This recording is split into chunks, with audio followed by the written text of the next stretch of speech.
Arizona voters across our swing state will see a lengthy ballot for this fall's general election. Here in Pima County, election leaders will soon send out a sample ballot, and it will look a little different than ballots in recent years. Our News 4 Tucson's political specialist Eric Fink is live downtown to explain, Eric, that big change and what that means for voters.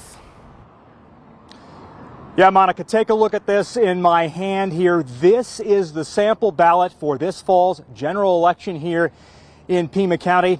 And let me tell you, some voters might be shocked when they see the size of it, as early voting begins here in just more than 3 weeks.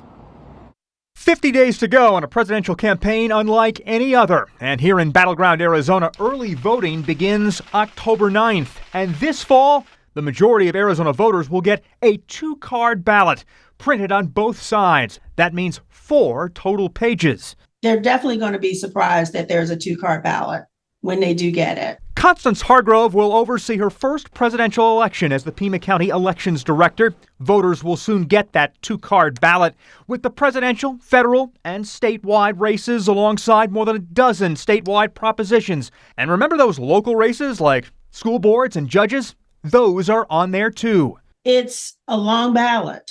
So we want people to make a plan, to study the propositions, because there are a minimum of 13 propositions on each ballot. For years, the majority of Arizona voters have chosen to vote by mail. But for those who prefer to show up at the polls on Election Day, November 5th, Hargrove has this advice. It's really important that they do their homework.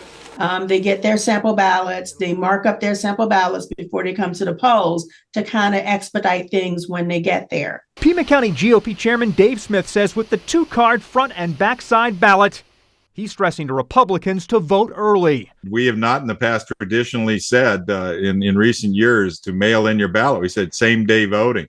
But now we know with this long ballot, it's going to be very complicated. We're trying to avoid the long lines. You sit down at your kitchen table, get your voter guide, vote all the way down, look at the propositions, look at the judges, get it filled out top to bottom, mail it in as soon as possible. And if you mail back just 1 card of your ballot, accidentally forgetting the second, we count the 1 card. Yes, if they do not turn in that first page with the candidates on it, then they have turned in their ballot. We're going to say you have voted because you've turned in this 1 page. So bottom line here, get ready for a longer ballot this fall and keep these 3 very important dates in mind. Monday, October 7th. That is 3 weeks from today. That's the last day to register to vote here in Arizona. Wednesday, October 9th, 3 weeks from this Wednesday. That's when early ballots are mailed out. And Tuesday, November 5th, Election Day, 7 weeks from tomorrow. We're live downtown. I'm Eric Fink, News 4 Tucson.